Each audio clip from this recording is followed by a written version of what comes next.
चलिए भाई, ब्रेक के बाद आप सबका स्वागत है। अगले स्टॉक्स, केईसी इंटरनेशनल 1455 करोड़ रुपए का पावर ग्रिड से ट्रांसमिशन और डिस्ट्रीब्यूशन प्रोजेक्ट्स के लिए ऑर्डर मिला है। बढ़िया है, एक शार्प करेक्शन है स्टॉक में। जरा सा उठाइएगा 6 महीने का 1 साल का चार्ट। 1300 वाला 833 पे आके खड़ा हो गया है ना। लंबा चार्ट उठाइएगा तो इस तरह का स्टीप सेल ऑफ है, ऐसा लगता है, डर लगता है। बाजार को, स्मार्ट मनी को हमेशा कुछ ज़्यादा पता होता है जो नेकेड आइज को दिखता नहीं है। पर नंबर्स, ऑर्डर अच्छे हैं इसीलिए ग्रीन कर रहा हूँ। पर देखिएगा, इस तरह के सेलिंग के सामने खड़ा होना थोड़ा मुश्किल हो जाता है। अगर थम रहा है तब तो आपका और आपका फाइनेंशियल एडवाइजर कंसल्ट करिएगा। जुबिलेंट इंग्रेविया ग्रीन तो रखा है मैंने। नाइसिनामाइड की नई फैसिलिटी को कमीशन करा है गुजरात के भरूच में, जो न्यूट्रास्यूटिकल्स और डाइटरी एक्टिव इंग्रेडिएंट्स बनाएगी ह्यूमन कंजम्पशन के लिए। 5000 मेट्रिक टन की और पहली green supply chain facility. Green ही कर दिया। पर ये सब स्टॉक्स क्या आज देखिएगा, मिड कैप वैसे ही धुल रहे हैं। आज बचेंगे नहीं बचेंगे देखना पड़ेगा, सिर्फ वॉच करिए सब चीज़ों को।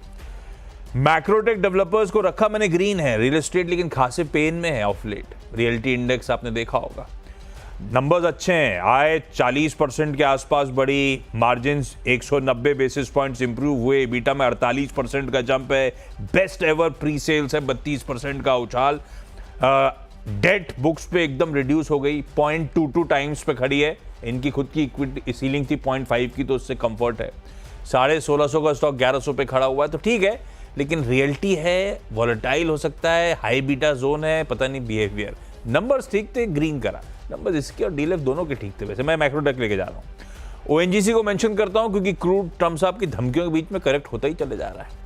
आज सुबह का लास्ट टिक मैंने देखा था, डायरेक्टर साहब ताज़ा भाव फायर कर देंगे वैसे आपके लिए, $78 के नीचे दिख रहा था, तो इसे मैंने लाल कर दिया आज के लिए। फिर वीरू 10 हो गया।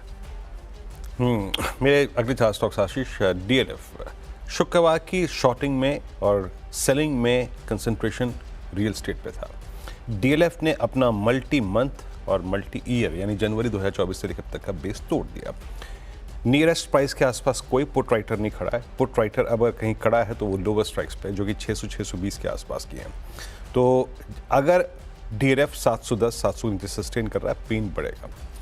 शुरुआती पे मतलब 660 का जोन लेके चलिए।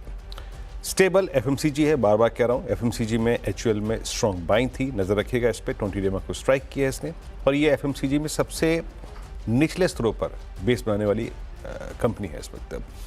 तो ग्रीन प्लेसमेंट में एचयूएल स्ट्रेंथ आएगी 2380 के ऊपर। इन सर्कमस्टेंसेस में 2450 खुला हुआ है। एमएनएम ऑटो में शॉर्टिंग काफ़ी हुई है। रियल एस्टेट, बैंक, ऑटो में एमएनएम का 100 डेमा के नीचे ब्रीच, 1.5 पे क्लोज, इन्वर्टेड फ्लैग। अगला सपोर्ट आता है करीब 200 डेमा पे, जो कि 2703 पे प्लेस्ड है। और last Tata Consumer, again FMCG में strong buying. Tata Consumer best among FMCG along with the Britannia. 100 DEMA को स्ट्राइक किया। अब इस जोन के ऊपर अगर सस्टेन करे तो 200 डेमा रिवर्सल में खुला हुआ है, वो है 1037 के जोन में। आशीष और मैंने अपने 20 स्टॉक्स का यहाँ पर 10 स्टॉक्स का उल्लेख कर दिया।